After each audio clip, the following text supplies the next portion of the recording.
Welcome to mastermind of GK. एक बार फिर से आप लोग का स्वागत है मास्टर माइंड ऑफ जीके में। फ्रेंड्स, आज मैं आप लोगों के लिए हिंदी साहित्य के 170 प्रश्नों का संग्रह लेकर के आया हूं। सभी चुनिंदा चुनिंदा प्रश्नों का संग्रह है फ्रेंड्स, ठीक है।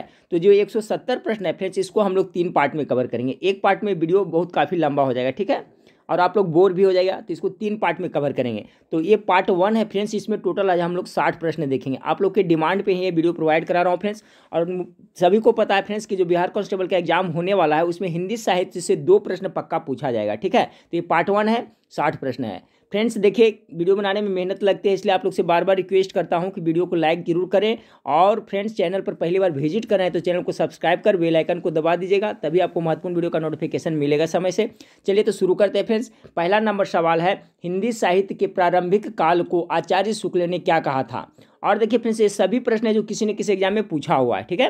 तो हिंदी साहित्य के प्रारंभिक काल को आचार्य शुक्ल ने क्या कहा था। सवाल नंबर 1 का राइट आंसर होगा ऑप्शन नंबर ग हो जाएगा, वीर गाथा काल कहा था, ठीक है। अगला सवाल को देखते हैं। दूसरा नंबर सवाल है, निम्नलिखित में से कौन प्रेमचंद्र की एक रचना है, ठीक है। प्रेमचंद्र की इनमें से कौन एक रचना है। तो 2 नंबर सवाल, पंच परमेश्वर, आप लोग सुने होंगे पंच परमेश्वर के लेखक कौन है, तो प्रेमचंद है, ठीक है फ्रेंड्स। पंच परमेश्वर के लेखक कौन है, तो प्रेमचंद है, मुंशी प्रेमचंद हैं। देखिए, इससे संबंधित मैं सवाल बताया था फ्रेंड्स। प्रेमचंद को कलम का सिपाही कहा जाता है, मुंशी प्रेमचंद को कलम का सिपाही कहा जाता है, ये भी याद रखिएगा। और कलम का जादूगर किसे कहा जाता है, तो रामवृक्ष बेनीपुरी को। ये सब प्रश्न मैं आप लोग को करा दिया हूँ फ्रेंड्स, बीच बीच में मैं रिवाइज करा देता हूँ ताकि आपको याद हो जाए। तो निम्नलिखित में से कौन प्रेमचंद की एक रचना है, तो पंच परमेश्वर है जो प्रेमचंद की एक रचना है। और मुंशी प्रेमचंद को कलम का सिपाही कहा जाता है, और अम्बरीश बेनीपुरी को कलम का जादूगर कहा जाता है, ये भी याद रखिएगा। देखिए, सभी चुनिंदा प्रश्नों का संग्रह फ्रेंड्स, इसका पीडीएफ भी मैं आपको एग्जाम के 2-3 दिन में प्रोवाइड करा दूंगा फ्रेंड्स, ठीक है। अभी इस यूट्यूब पर देख ले, इसका पीडीएफ मैं टेलीग्राम ग्रुप में आपको प्रोवाइड करा दूंगा। टेलीग्राम ग्रुप आप लोग ज्वाइन कर लेगा, इस वीडियो के नीचे डिस्क्रिप्शन में उसका लिंक दिया हुआ है। चलिए, अगला सवाल आपका फ्रेंड्स, कबीरदास की भाषा क्या थी। सवाल नंबर 3 का राइट आंसर क्या होगा।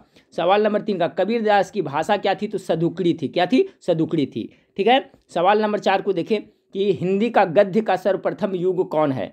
हिंदी गद्य का सर्वप्रथम युग कौन है। 4 नंबर सवाल का राइट आंसर हो जाएगा ऑप्शन नंबर क, भारतेंदु युग। हिंदी गद्य का सर्वप्रथम युग कौन है, तो भारतेंदु युग है। देखिए फ्रेंड्स, इसका एक भी सवाल को मिस नहीं करना है फ्रेंड्स, आपको सभी को रट जाना है फ्रेंड्स। सब दिन काम देगा, जो भी एग्जाम होगा जिसमें आपका हिंदी से प्रश्न पूछेगा तो ये काम आएगा। और सभी प्रश्न बहुत ही अच्छा है फ्रेंड्स, चुनिंदा चुनिंदा प्रश्नों का संग्रह, इसलिए सब जरूर याद कर लीजिएगा। तो सवाल नंबर हम लोग 4 देखें, हिंदी गद्य का सर्वप्रथम युग कौन है फ्रेंड्स, तो भारतेंदु युग हो गया, 4 का क हो गया। 5 नंबर सवाल को देखें। 5 नंबर सवाल, हिंदी के सर्वप्रथम प्रकाशित पत्र का नाम क्या है। बहुत अच्छा सवाल है फ्रेंड्स, पहले भी मैं करा चुका हूँ हिंदी का, पहले भी मैं करवा चुका हूँ सवाल। हिंदी का सर्वप्रथम प्रकाशित पत्रिका का नाम है उदंत मार्तंड है, ऑप्शन नंबर ख इसका करेक्ट आंसर होगा 5 का। सवाल नंबर 6 को देखें। सवाल नंबर 6 आपका फ्रेंड्स कि हिंदी साहित्य का प्रथम कहानी कौन है। सभी टॉप मोस्ट VVI सवाल है हिंदी साहित्य का। सवाल नंबर 6, हिंदी साहित्य का प्रथम कहानी कौन है। सवाल नंबर 6 का राइट आंसर होगा फ्रेंड्स ऑप्शन नंबर ग, इंदुमती है जो हिंदी साहित्य की प्रथम कहानी है। सवाल नंबर 7 को देखें कि निर्गुण भक्ति काव्य के प्रमुख कवि कौन है। सभी टॉप मोस्ट VVI। सवाल नंबर 7 का, निर्गुण भक्ति काव्य के प्रथम प्रमुख कवि कौन है। आप लोग गेस भी करते चलिएगा, ठीक है। निर्गुण भक्ति काव्य के प्रमुख कवि कौन है। सवाल नंबर 7 का राइट आंसर होगा ऑप्शन नंबर ग, कबीरदास है जो निर्गुण भक्ति काव्य के प्रमुख कवि हैं। कौन, कबीरदास। सवाल नंबर 8 को देखें कि सबसे पहले अपनी आत्मकथा हिंदी में किसने लिखी। सवाल नंबर 8 का राइट आंसर क्या होगा। सबसे पहले अपनी आत्मकथा हिंदी में किसने लिखी, तो सवाल नंबर 8 का राइट आंसर होगा फ्रेंड्स ऑप्शन नंबर क्या, घ हो जाएगा, यानी कि डॉक्टर राजेंद्र प्रसाद। सबसे पहले अपनी आत्मकथा हिंदी में डॉक्टर राजेंद्र प्रसाद ने लिखा था। सवाल नंबर 9 को देखिए। सवाल नंबर 9 है, राष्ट्र कवि के रूप में प्रसिद्ध है, कौन है। सवाल नंबर 9 का, सवाल नंबर 9 का क्या होगा फ्रेंड्स, तो राष्ट्र कवि किसे कहा जाता है, मैथिली शरण गुप्त को राष्ट्र कवि कहा जाता है। 9 का घ हो जाएगा, ठीक फ्रेंड्स। आप लोग हमें कमेंट करके बताइएगा क्वेश्चन का लेवल कैसा है फ्रेंड्स, और जरूर कमेंट करके बताइएगा वीडियो कैसा लगा है। तो राष्ट्र कवि के रूप में प्रसिद्ध कौन है फ्रेंड्स, तो मैथिली शरण गुप्त। अब देखिए, मैथिली शरण की बात आती है फ्रेंड्स, तो मैथिली शरण 3 बुक लिखे थे फ्रेंड्स, ठीक है। तो उसको तीनों को मैं जिक्र कर देता हूँ, वो भी याद रखिएगा। मैथिली शरण गुप्त, साकेत, ठीक है फ्रेंड्स। साकेत किसका लिखा हुआ है, तो मैथिली शरण गुप्त का, हमेशा पूछा जाता है। साकेत मैथिली शरण गुप्त लिखा है। भारत भारती, भारत भारती किसने लिखा है फ्रेंड्स, तो ये भी आपका मैथिली शरण गुप्त लिखा है। साकेत, भारत भारती और साथ में यशोधरा, यशोधरा का भी लेखक है जो कौन है फ्रेंड्स, आपका मैथिली शरण गुप्त है। ठीक है, यशोधरा। इनका 3 कृति है, ये हमेशा पूछा जाता है, इसलिए मैं इसका रिवाइज करा दूंगा। पहले तो मैं पढ़ा ही चुका हूँ।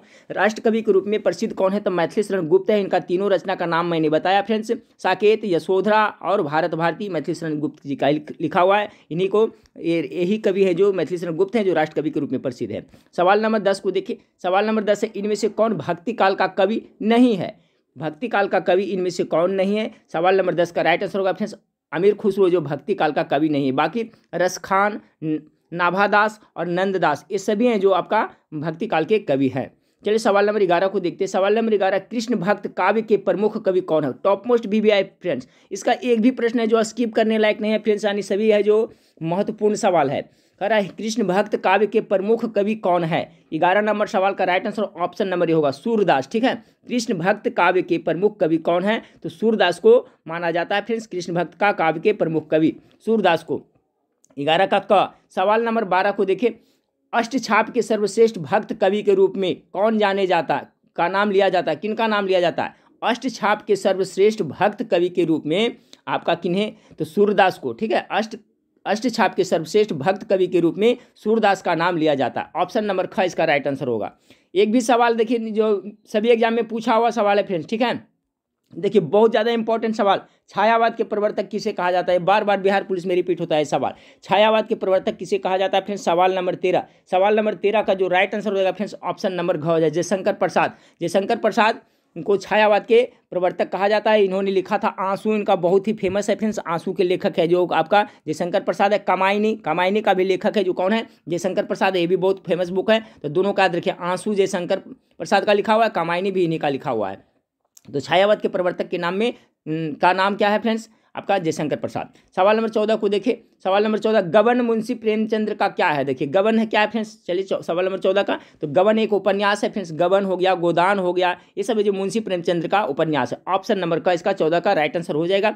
सवाल नंबर 15 को देखिए। आंचलिक रचनाएं किससे संबंधित होती है? देखिए इस टाइप का ही सवाल आपको पूछा जा सकता है फ्रेंड्स। 15 नंबर सवाल का आंचलिक है, आंचलिक जो रचनाएं होते हैं वो आपको क्षेत्र विशेष से संबंधित होते हैं। ठीक है, यानी ऑप्शन नंबर ग बिल्कुल राइट आंसर होगा। बहुत अच्छा सवाल है, जो आंचलिक रचनाएं होते हैं वो किसी क्षेत्र विशेष से संबंधित होते हैं। ऑप्शन नंबर ग इसका राइट आंसर होगा। सवाल नंबर 16 को देखिए। कबीर दास हुए, तो देखिए कबीर दास हुए कौन से काल में हुए? 16 का, तो देखिए कबीर दास हुए जो भक्ति काल में हुए थे। ऑप्शन नंबर ख इसका राइट आंसर होगा। याद रखिएगा कबीर दास कौन काल में हुए थे? तो भक्ति काल में हुए थे।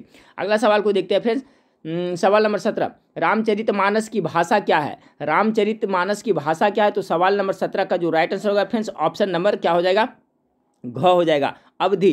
ठीक है, रामचरितमानस की भाषा क्या है फ्रेंड्स? चलिए फटाफट 17 का राइट आंसर क्या हो जाएगा? घ हो जाएगा। बहुत इंपॉर्टेंट है फ्रेंड्स कि रामचरितमानस की भाषा क्या थी? तो अवधि थी। ऑप्शन नंबर घ इसका राइट आंसर होगा 17 का।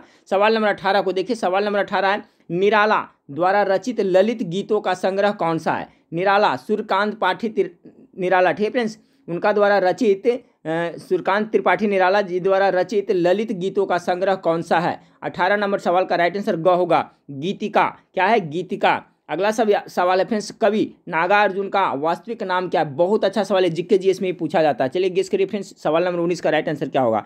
तो देखिए कवि जो नागार्जुन है उनका वास्तविक नाम था वैद्यनाथ मिश्र, यानी 19 का क है जो बिल्कुल राइट आंसर होगा। कवि नागार्जुन का वास्तविक नाम क्या था? तो वैद्यनाथ मिश्र।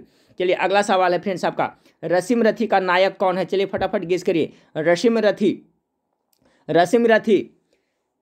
रसीम रथी का नायक कौन है? सवाल नंबर 20 का राइट आंसर क्या होगा फ्रेंड्स? तो उनका कर्ण हो जाएगा। ठीक है, रसीम रथी का जो नायक है जो कौन है फ्रेंड्स? तो आपका कर्ण है। रसीम रथी एक बुक लिखा हुआ है फ्रेंड्स। ठीक है, तो किनके द्वारा लिखा गया फ्रेंड्स? इसका जवाब हमें आप लोग कमेंट करके बताइएगा। तो क्योंकि पहले मैं रसीम रथी को बता चुका हूँ, कुरुक्षेत्र बता चुका हूँ, उर्वशी भी बता चुका हूँ, सबका बता दिया हूँ। तो रसीम रथी का लेखक कौन है? फटाफट आप लोग हमें कॉमेंट करके बताइएगा।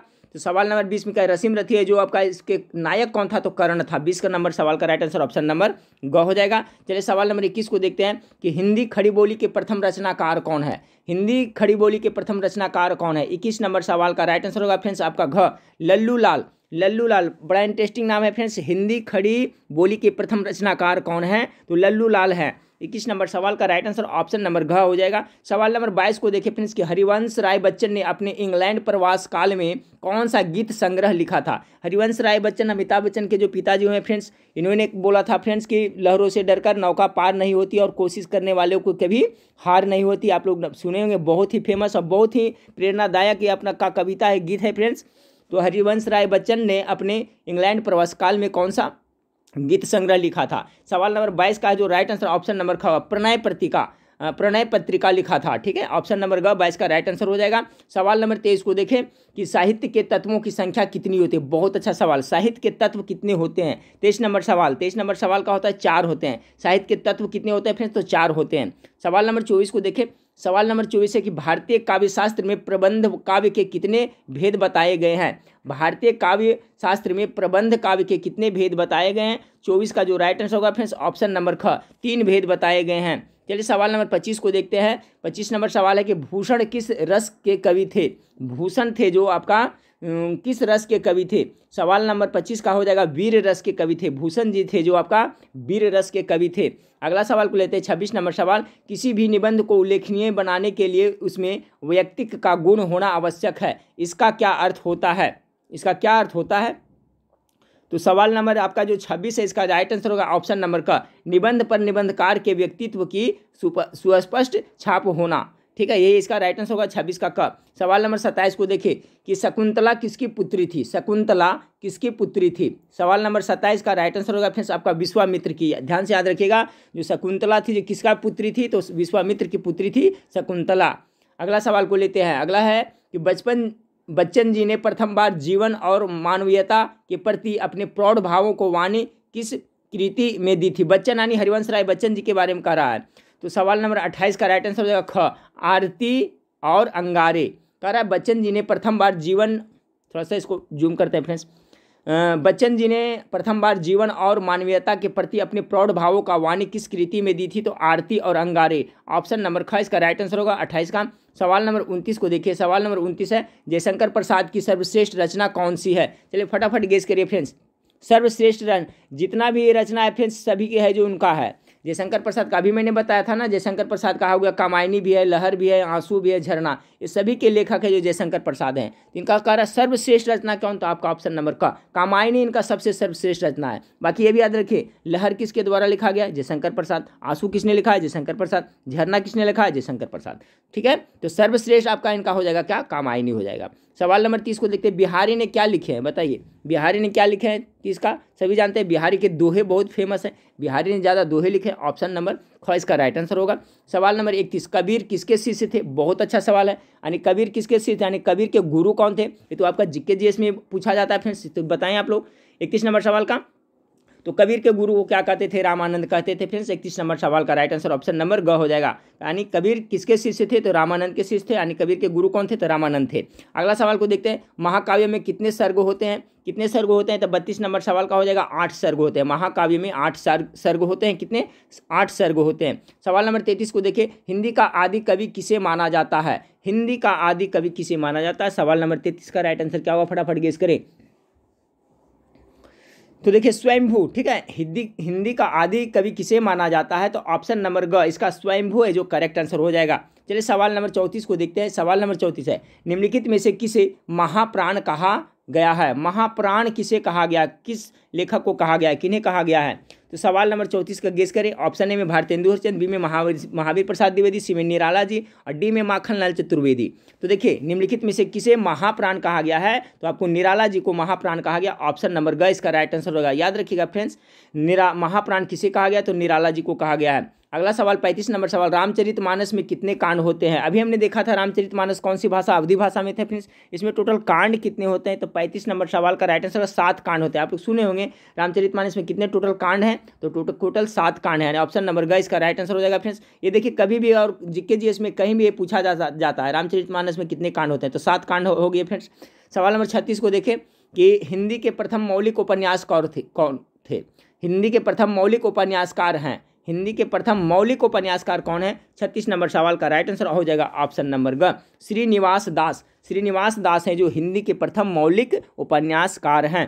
चलिए अगला सवाल को देखते हैं। अगला सवाल आपका है फ्रेंड्स कि कृष्ण भक्ति शाखा के कवि हैं। बहुत अच्छा सवाल है। कृष्ण भक्ति शाखा के सूरदास तो अभी हम लोग देखे थे फ्रेंड्स, वो थे ही। और इसमें कौन थे फ्रेंड्स, गेस करें 37 नंबर सवाल का। तो देखिए कृष्ण भक्ति शाखा के कवि आपका छित स्वामी है जो थे। सवाल नंबर 37 का ग हो जाएगा। चलिए सवाल नंबर 38 को देखते हैं कि पद्मावत महाकाव्य कौन सी भाषा में लिखा गया। बहुत अच्छा सवाल। सवाल नंबर 38 को देखें, पद्मावत महाकाव्य कौन सी भाषा में लिखा गया है। सवाल नंबर 38 का जो राइट आंसर होगा फ्रेंड्स ऑप्शन नंबर क्या हो जाएगा, अवधि में लिखा हुआ है। पद्मावत है जो महाकाव्य कौन सी भाषा में लिखा गया है फ्रेंड्स, तो आपका अवधि भाषा में लिखा गया है। अब पद्मावत के लेखक कौन है फ्रेंड्स, तो आप लोग को पता होगा तो कमेंट करके हमें बताइएगा। देखते हैं किनको किनको याद है। पद्मावत के लेखक कौन है। पद्मावत महाकाव्य अवधि भाषा में लिखा हुआ है फ्रेंड्स। और किनका कृति है पद्मावत, चलिए फटाफट आप लोग कमेंट करके हमें जरूर बताइएगा। 2 सवाल मैंने पूछा है फ्रेंड्स, अब जवाब देते हैं फ्रेंड्स, जो भी देते हैं तभी मैं समझूंगा आप लोग पूरा वीडियो देखते हैं, ठीक है। जो जवाब देंगे फ्रेंड्स तभी हमको पता चलेगा कि हाँ पूरा आप लोग वीडियो देखे हैं। तो पद्मावत महाकाव्य की कौन सी भाषा में लिखा हुआ है, तो अवधि हो गया फ्रेंड्स। इनके लेखक के नाम बता रहे हैं पद्मावत के, तो आप लोग हमें कमेंट करके बताइएगा पद्मावत किसने लिखा था। चलिए सवाल नंबर 39 को गलत युग्म कौन सा है। इसमें गलत युग्म कौन सा, 39 को आपको छांटना है। 39 नंबर सवाल का रामचरितमानस तुलसीदास सही है फ्रेंड्स आपका। विनय पत्रिका यही गलत है, ठीक है फ्रेंड्स। विनय पत्रिका है जो किनका है, सूरदास का नहीं। विनय पत्रिका है जो तुलसीदास का है, ठीक है, याद रखिएगा। देखिए रामचरितमानस तुलसीदास, विनय पत्रिका है भी तुलसीदास का, यहाँ लिख दिया क्या, सूरदास का। बाकी नीरजा महादेवी वर्मा का लिखा हुआ सही है। महादेवी वर्मा का राग विराग कौन श्रीकांत त्रिपाठी निराला लिखा, ये भी सही है।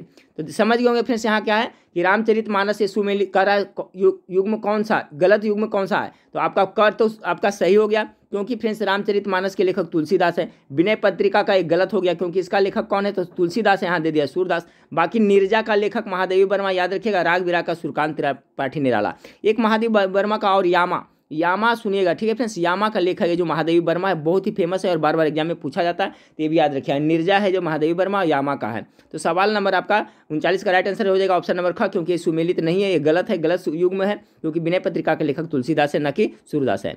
सवाल नंबर 40 को देखें, वेद कितने प्रकार के होते हैं। चलिए फ्रेंड्स सवाल नंबर 40 का क्या होगा, तो वेद सभी जानते हैं फ्रेंड्स, वेद 4 प्रकार के होते हैं, ठीक है। कौन कौन वेद बताने की जरूरत नहीं है फ्रेंड्स, मेरे ख्याल से सब जानते होंगे, ठीक है।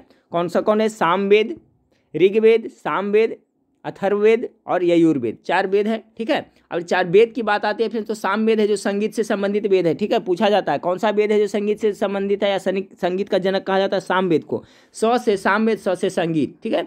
और जादू टोना तंत्र मंत्र वाला योग कौन सा वेद है फ्रेंड्स, तो आपका अथर्ववेद है, ठीक है। सबसे प्राचीन वेद कौन सा है, तो ऋग्वेद सबसे प्राचीन है, यही सब पूछा जाता है। चलिए सवाल नंबर 41 को देखते हैं। सवाल नंबर 41, निम्न में से कौन सी रचना निराला जी की नहीं है। निराला जी की रचना कौन इसमें से नहीं है, 41 का है जो आपका वीरांगना है जो निराला जी की रचना नहीं है। बाकी अनामिका, आराधना और नए पत्ते सभी है जो निराला जी लिखे हैं, जबकि वीरांगना है जो निराला जी नहीं लिखे। तो ऑप्शन नंबर घ इसका 41 का राइट आंसर होगा। सवाल नंबर 42 को देखें, निम्नलिखित में से किसको साहित्य अकादमी पुरस्कार मिला है। 42 नंबर सवाल को देखें, निम्नलिखित में से किसको साहित्य अकादमी पुरस्कार मिला है। तो सवाल नंबर 42 का जो राइट आंसर होगा फ्रेंड्स ऑप्शन नंबर ख हो जाएगा, नामवर सिंह को, ठीक है। देखिए फ्रेंड्स बोलने में काफ़ी एनर्जी लॉस होती है, थक जाते हैं, कभी कभी रिकॉर्डिंग करते हैं फ्रेंड्स तो 1 घंटा रिकॉर्डिंग में लग जाता है, तो कंटिन्यू एक घंटा बोलना या 45 मिनट बोलना भारी पड़ता है फ्रेंड्स, ठीक है। तो आप लोग के लिए इतनी मेहनत करते हैं फ्रेंड्स, तो आप लोग भी ध्यान दें, वीडियो को लाइक करें, चैनल को सब्सक्राइब आप लोग जरूर करें। अभी तो एग्जाम के टाइम में और आप लोग भी बिजी रहेगा फ्रेंड्स, मैं भी कोशिश करूंगा कि ज़्यादा से ज़्यादा इंपॉर्टेंट क्वेश्चन आप लोग को प्रोवाइड करूं, ठीक है फ्रेंड्स। इसलिए कम से कम फ्रेंड्स आप लोग वीडियो को लाइक करते चलिए, चैनल को सब्सक्राइब करते चलिए और वेबसाइट पे जाकर आप लोग जरूर पढ़िएगा फ्रेंड्स, ठीक है। वेबसाइट पे जा करके प्रत्येक दिन आप लोग पढ़िएगा। वेबसाइट का नाम आप लोग को पता ही है, GKmastermind.com है, वहाँ पे पढ़िएगा। नहीं तो इसका लिंक भी इस वीडियो के नीचे डिस्क्रिप्शन में दिया है फ्रेंड्स, वहाँ पर बहुत सारा प्रैक्टिस सेट है, तो आप लोग जरूर देखिएगा उसको, ठीक है। यहाँ सवाल क्या था फ्रेंड्स आपका, निम्नलिखित में से किसको साहित्य अकादमी पुरस्कार मिला है। सवाल नंबर 42 का जो राइट आंसर होगा फ्रेंड्स ऑप्शन नंबर ख हो जाएगा, नामवर सिंह को मिला है। अगला सवाल 43 नंबर सवाल को देखते हैं, चंपू किसे कहा जाता है, ठीक है फ्रेंड्स। चंपू बहुत अच्छा सवाल, इसको रट लिए फ्रेंड्स, इंटरेस्टिंग सवाल है। 43 का चंपू किसे कहा जाता है? तो चंपू गद्य पद मिश्रित रचनाओं को चंपू कहा जाता है। ऑप्शन नंबर ग इसका बिल्कुल राइट आंसर हो जाएगा। देखिए इस टाइप का सवाल कभी कभी फ्रेंड्स यूनिक सवाल पूछ दिया जाता है, ठीक है, हिंदी से आपका एग्जाम में। तो कह रहा है चंपू किसे कहेंगे? तो गद्य और पद मिश्रित रचनाओं को क्या कहेंगे? चंपू कहेंगे। जैसे जंगल में लगने वाली आग को क्या कहा जाता है? पूछ दिया था आपका फ्रेंड्स आपका, तो दावानल कहा जाता है ना। जंगल में जो आग लगता है उसे क्या कहता है? दावानल कहा जाता है, ठीक है, दावानल कहा जाता है। उसी तरह से चंपू से आप क्या समझे फ्रेंड्स? तो गद्य और पद मिश्रित रचनाओं को चंपू कहा जाता है। सवाल नंबर 44 को देखें कि निम्नलिखित में से कौन से एक व्यंग लेखक है? व्यंग मतलब समझ रहे हैं ना फ्रेंड्स, किसी पे व्यंग करना, किसी पे कटाक्ष करना, ठीक है, यानी किसी कोई भी कुछ किया उस पर आपको व्यंग लिखते थे, जो हंसी भी बढ़ती है, हंसी भी आती है उसमें। तो 44 नंबर सवाल का है जो आपका हरिशंकर परसाई, याद रखिएगा, जो हरिशंकर परसाई है व्यंग लेखक है, ठीक है, व्यंग लेखक है, कटाक्ष करते थे, किसी पे व्यंग लिखते थे। सवाल नंबर 44 का राइट आंसर ऑप्शन नंबर घ हो जाएगा। सवाल नंबर 45 को देखें कि प्रेमचंद के किस उपन्यास को कृषक जीवन का महाकाव्य कहा गया है? टॉप मोस्ट भी वह सवाल है, किसको कहा गया है 45 नंबर सवाल का? तो गोदान को। देखिए गोदान अभी मैं बताया था, गोदान इन्हीं का लिखा हुआ है, गबन है जो इन्हीं का लिखा हुआ है, रंगभूमि, ये सभी है जो उनका लिखा हुआ उपन्यास है। तो चलिए याद करते चलिए, ये भी कोई जरूरी नहीं फ्रेंड्स जो सवाल इसमें पूछा वही पूछा जाए। हो सकता है पूछ दे रंगभूमि के लेखक कौन है, तो आपका प्रेमचंद, मुंशी प्रेमचंद हो जाएगा। हो सकता है पूछ दे कर्मभूमि के लेखक कौन है, तो आपका मुंशी प्रेमचंद हो जाएगा। हो सकता है गबन का लेखक पूछ दे कौन है, तो मुंशी प्रेमचंद है, ठीक है। तो इस तरह से कॉन्सेप्ट क्लियर करते चले फ्रेंड्स, थोड़ा सा वक्त लगता है लेकिन पढ़िए तो अच्छी तरह से पढ़ाई करें। सवाल नंबर 45 का राइट आंसर ऑप्शन नंबर ग हो जाएगा। क्या था? प्रेमचंद के किस उपन्यास को कृषक जीवन का महाकाव्य कहा गया? कृषक जीवन का महाकाव्य गोदान को कहा गया है। सभी उन्हीं का लिखा है, याद रखें। द्विवेदी जी के किस कवि को पद्म विभूषण सम्मान प्राप्त हुआ?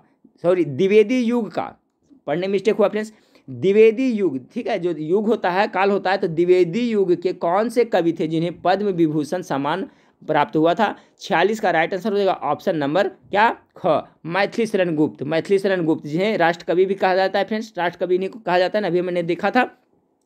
और इन्हीं का मैं 3 कृति बताया था फ्रेंड्स, आप याद रखिए, हो सकता है पूछ दिया जाए। सवाल नंबर, मैथिली शरण का 3 किताब का नाम बताया था फ्रेंड्स, यशोधरा के लेखक मैथिली शरण, भारत भारती का लेखक मैथिली शरण, साकेत का लेखक मैथिली शरण। तो द्विवेदी युग के किस कवि को पद्म विभूषण मिला था? मैथिली शरण गुप्त को मिला था। चलिए सवाल नंबर 47 को देखते हैं। आपका बंटी रचना की प्रधान समस्या को उजागर करने वाला विकल्प को चुनिए, ठीक है। आपका बंटी रचना की प्रधान समस्या को उजागर करने वाले विकल्प को चुनिए। 47 नंबर सवाल का हो जाएगा आपका ख, मनोवैज्ञानिक समस्या, ठीक है। क्या है? मनोवैज्ञानिक समस्या। इसमें टोटल हम लोग कितना सवाल देख रहे हैं फ्रेंड्स? तो 60 सवाल देख रहे हैं, ठीक है। और ये जो आपका सीरीज है फ्रेंड्स, आपको 170 प्रश्नों का सीरीज है। 170 प्रश्न मैं 3 वीडियो में कवर करवा दूंगा हिंदी साइड से। अगर हिंदी साइड से प्रश्न पूछा जाता है तो मेरे ख्याल से इससे फालतू नहीं पूछेगा। तो ये पहला पार्ट 1 है फ्रेंड्स, जिसमें हम लोग 60 प्रश्न देखेंगे। हम लोग अभी 47 प्रश्न देख लिए हैं और 12 प्रश्न और देखेंगे फ्रेंड्स, ठीक है। कवि नागार्जुन के अन्य किस नाम से साहित्य सृजन किया था? ठीक है, कवि नागार्जुन ने अन्य किस नाम से साहित्य सृजन किया था? 48 का राइट आंसर होगा क, यात्री, ठीक है। अगला सवाल को देखते हैं। कलाधर उपनाम से कविता लिखे थे। कलाधर उपनाम से कविता किसने लिखे थे? 49 नंबर का ग हो जाएगा, जयशंकर प्रसाद ने, ठीक है, 49 का ग। चलिए सवाल नंबर 50 को देखते हैं कि निम्न में से कौन सी पुस्तक महादेवी वर्मा द्वारा लिखित नहीं है? देखिए आ गया फ्रेंड्स, अभी मैंने यामा बताया था। देखिए तो देखिए उर्वशी का इसमें से ही पता चल रहा है फ्रेंड्स, 50 का उर्वशी नहीं होगा। उर्वशी के लेखक कौन है फ्रेंड्स? तो आप लोग को पता होगा, उर्वशी के रामधारी सिंह दिनकर है ना। कुरुक्षेत्र हो गया, उर्वशी हो गया, रसीम रथी हो गया, सबके लेखक कौन है? तो आपका रामधारी सिंह दिनकर है। इसमें कह रहा है महादेवी वर्मा द्वारा लिखित नहीं है, तो आपका क्या उर्वशी है, जो किनके द्वारा? रामधारी सिंह दिनकर ने लिखा उर्वशी फ्रेंड्स, तो इसका राइट यही हो जाएगा आंसर। अब देखिए यामा किसने लिखा? महादेवी वर्मा ने लिखा है। स्मृति की रेखाएं कौन लिखा है? तो स्मृति की रेखाएं भी आपका महादेवी वर्मा लिखा है। पथ के साथी किसने लिखा है? महादेवी वर्मा लिखा है। तो बहुत अच्छा सवाल है, फिर से देख लें। निम्न में से कौन सी पुस्तक महादेवी वर्मा द्वारा लिखित नहीं है? तो उर्वशी। उर्वशी के लेखक है रामधारी सिंह दिनकर, न कि महादेवी वर्मा। चलिए अगला सवाल को देखते हैं। सही जोड़ा चुनिए। सुमित्रानंद पंत चिदम्बरा का लिखा हुआ है फ्रेंड्स, आपका सही जोड़ा कर रहा है चुनने के लिए 51 नंबर सवाल का। 51 नंबर सवाल का तो यही तो आपका सही है फ्रेंड्स, ठीक है। आपका सुमित्रानंद पंत चिदम्बरा का लिखा है, इनका है, ये सही है। महादेवी वर्मा है जो आपका गलत है फ्रेंड्स। जयशंकर प्रसाद यामा ये भी गलत है, क्योंकि यामा का लेखक महादेवी वर्मा है और इनमें से कोई नहीं। तो समझ गए सवाल क्या था फ्रेंड्स, कि सही जोड़ा चुनना है। तो सही जोड़ा आपका ऑप्शन नंबर ही होगा, क्योंकि चिदम्बरा के लेखक है सुमित्रानंदन पंत है। अगला सवाल को देखते हैं 52 नंबर सवाल को, कि निम्नलिखित में से कौन सा प्रबंध काव्य है? प्रबंध काव्य कौन सा है? 52 नंबर सवाल का रामचरितमानस है जो आपका प्रबंध काव्य है। अगला सवाल को देखते हैं फ्रेंड्स कि हिंदी साहित्य में जीवनी साहित्य का प्रारंभ कौन से युग में हुआ था। सवाल नंबर 53, हिंदी साहित्य में जीवनी साहित्य का प्रारंभ कौन से युग में हुआ था फ्रेंड्स। 53 नंबर सवाल का राइट आंसर हो जाएगा ऑप्शन नंबर ग, भारतेंदु युग में। ठीक है फ्रेंड्स, अगर वीडियो अच्छा लगे तो लाइक करिएगा फ्रेंड्स, और कम से कम 2-4 दोस्तों में जरूर शेयर करिएगा फ्रेंड्स, क्योंकि इतना मेहनत करता हूँ, जितना व्यूज आना चाहिए उतना नहीं आता है फ्रेंड्स। ठीक है, तो आप लोग वीडियो अच्छा लगे तो शेयर जरूर करिएगा आप दोस्तों में। सवाल नंबर 53, हिंदी साहित्य में जीवनी साहित्य का प्रारंभ कौन से युग में हुआ था। 53 नंबर सवाल का राइट आंसर होगा ऑप्शन नंबर ग, भारतेंदु युग में। हिंदी साहित्य में जीवनी साहित्य का प्रारंभ कौन से युग में हुआ था, तो भारतेंदु युग में हुआ था। सवाल नंबर 54 को देखें, इंद्रापति किसे कहा जाता है। 52 नंबर सवाल 53 नंबर सवाल का हम लोग देखें फ्रेंड्स क्या है, फिर से एक बार देख लें।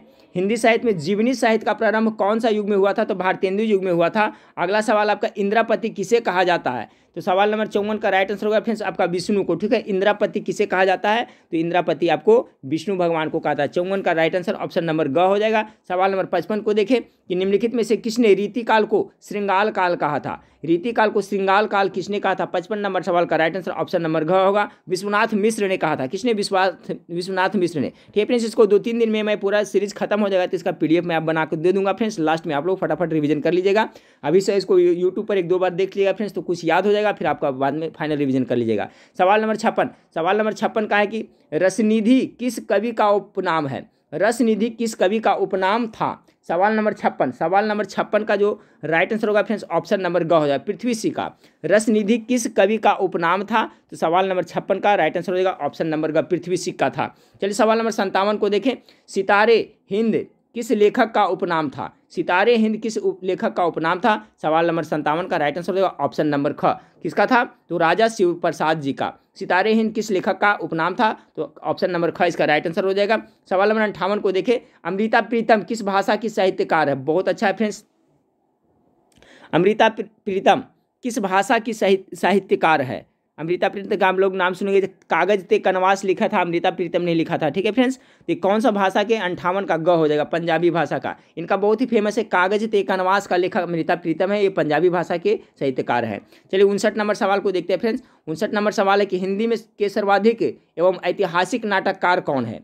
हिंदी के सर्वाधिक ऐतिहासिक नाटककार कौन है। 59 नंबर सवाल का राइट आंसर हो जाएगा ऑप्शन नंबर ग, जयशंकर प्रसाद। चलिए इस वीडियो का लास्ट सवाल को देखते हैं फ्रेंड्स। ठीक है, इस वीडियो का लास्ट सवाल बहुत ज़्यादा इंपॉर्टेंट है कि प्रेमचंद के अधूरे उपन्यास का नाम क्या है। कौन सा उनका उपन्यास है जो अधूरा रहा था फ्रेंड्स, तो मंगलसूत्र याद रखिएगा। सवाल नंबर 60 का राइट आंसर ऑप्शन नंबर ग हो जाएगा। प्रेमचंद के अधूरे उपन्यास का नाम है मंगलसूत्र। तो देखिए फ्रेंड्स, आप लोग कैसा है वीडियो लगा, क्वेश्चन का लेवल कैसा लगा हमें कमेंट करके बताइए। अच्छा लगे तो लाइक करिए वीडियो को फ्रेंड्स, और दोस्तों में शेयर जरूर करिएगा फ्रेंड्स, क्योंकि व्यूज़ बहुत कम आते हैं, जितना मेहनत करता हूँ उतना नहीं आ रहा है फ्रेंड्स। ठीक है, तो ये पहला पार्ट 1 था फ्रेंड्स आपका, जो हिंदी साहित्य का 170 प्रश्न मैं कराने वाला हूँ उसका ये पहला पार्ट था। ठीक है, अगला पार्ट में फिर मैं आपको 60 क्वेश्चन लूँगा फ्रेंड्स, टोटल 170 है, तो 3 पार्ट में इसका मैं क्लियर करवा दूंगा फ्रेंड्स। ठीक है, और जब इसका PDF भी मैं बना करके आप लोग को टेलीग्राम ग्रुप में दे दूंगा फ्रेंड्स। टेलीग्राम ग्रुप में आप लोग ज्वाइन कर लिए, इसका वीडियो का लिंक नीचे डिस्क्रिप्शन में है, वेबसाइट का लिंक भी नीचे डिस्क्रिप्शन में है फ्रेंड्स। या तो आप सर्च करके गूगल में जा करके gkmastermind.com करके सर्च करके वहाँ पर आप पढ़ाई करिएगा।